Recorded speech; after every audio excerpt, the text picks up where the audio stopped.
Hello बच्चों, good morning. Standard second, subject Hindi. बच्चों, आज की वीडियो में मैं आपको जो दीपावली लेसन है मैंने आपको समझाया था, उसमें हमने प्रश्न के उत्तर दीजिए वो वाला टॉपिक बाकी रखा था। तो आज मैं जो प्रश्नों के उत्तर दीजिए वो वाला टॉपिक है वो नोटबुक में समझाऊंगी, तो ध्यान से देखिए। तो देखिए, लेसन नंबर 17 दीपावली, उसमें मौखिक में क्वेश्चन नंबर 2, कम से कम शब्दों में उत्तर बताइए। उसमें क, दीपों की पंक्तियों का पर्व क्या कहलाता है। तो लेसन में आया था ना, दीपों की पंक्ति, यानी कि हम हरोड़ में दीप जलाकर जो त्योहार मनाते हैं ना, वो यानी कि दीपों से जो हम त्योहार मनाते हैं वो त्योहार क्या कहलाता है। पर्व का मतलब होता है त्योहार।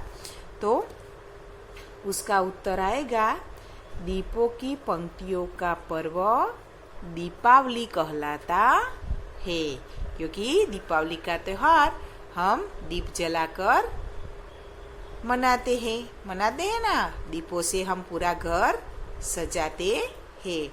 तो इसीलिए दीपों की पंक्ति का पर्व होता है वो दीपावली कहलाता है।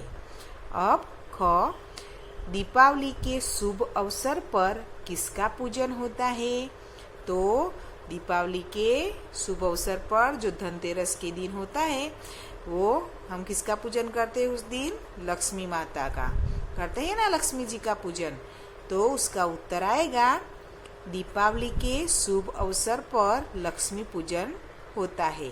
बच्चों, आप सबको पता है ये लक्ष्मी पूजन के दिन कई लोग अपने घर में सोने चांदी के सिक्के, आभूषण या लक्ष्मी माता या गणेश जी की नई मूर्ति भी खरीद कर लाते हैं और फिर उनकी पूजा करते हैं।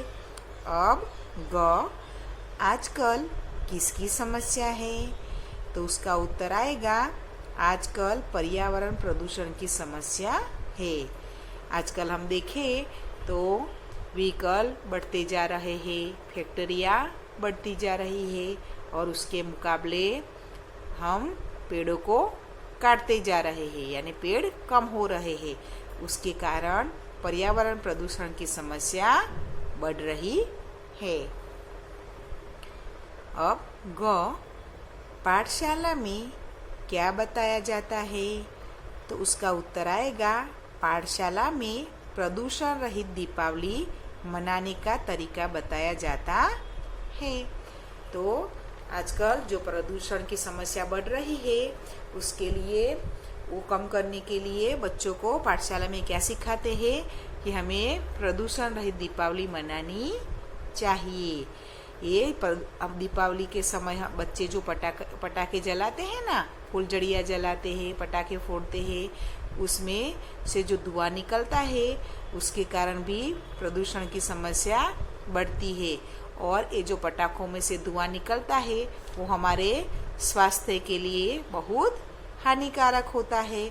इसीलिए पाठशाला में बच्चों को प्रदूषण रहित दीपावली मनाने का तरीका बताया जाता है, यानी कि मिठाइयाँ एक दूसरे के घर भिजवा कर शुभेच्छा देकर दीपावली का पर्व बिना पटाखे जलाए मनाना चाहिए, यानी कि प्रदूषण रहित दीपावली मनानी चाहिए।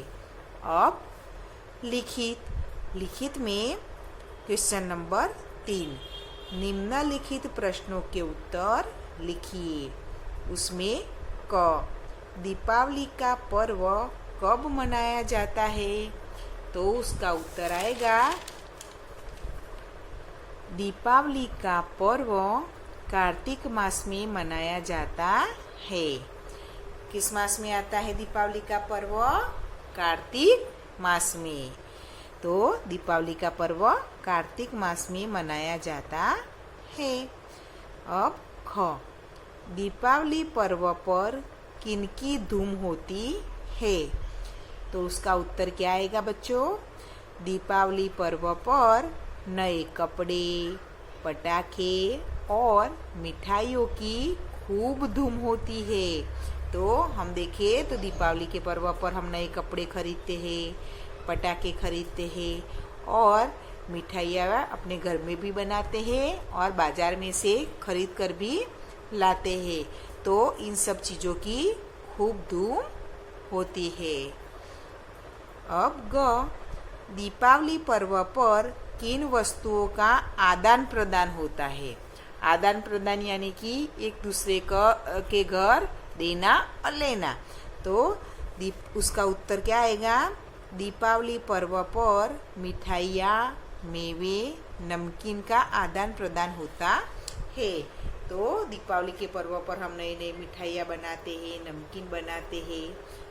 तो इन सब चीज़ों का आदान प्रदान यानी हम अपने रिश्तेदारों के घर ये सब भिजवाते हैं।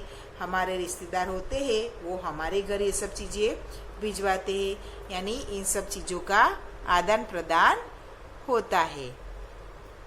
अब बड़ा वाला ग, आजकल बच्चे किस प्रकार की दीपावली मनाते हैं? तो उसका उत्तर क्या आएगा? आजकल बच्चे प्रदूषण रहित दीपावली मनाते हैं। यानी कि आजकल कई सारे बच्चे ऐसे होते हैं जो प्रदूषण रहित दीपावली मनाते हैं। उनके पेरेंट्स और पाठशाला में उनको समझाया जाता है कि हमें प्रदूषण रहित दीपावली मनानी चाहिए, यानी कि पटाखे जलाने चाहिए नहीं, उससे प्रदूषण बढ़ता है जो हमारे स्वास्थ्य के लिए हानिकारक है। इसलिए कई सारे बच्चे ऐसे भी हैं जो प्रदूषण रहित दीपावली मनाने में मानते हैं और वो प्रदूषण रहित दीपावली मनाते हैं। समझ में आ गया बच्चों? आपको मैं इन प्रश्नों का जो स्वाध्याय का प्रश्न है उनका PDF भेजूंगी।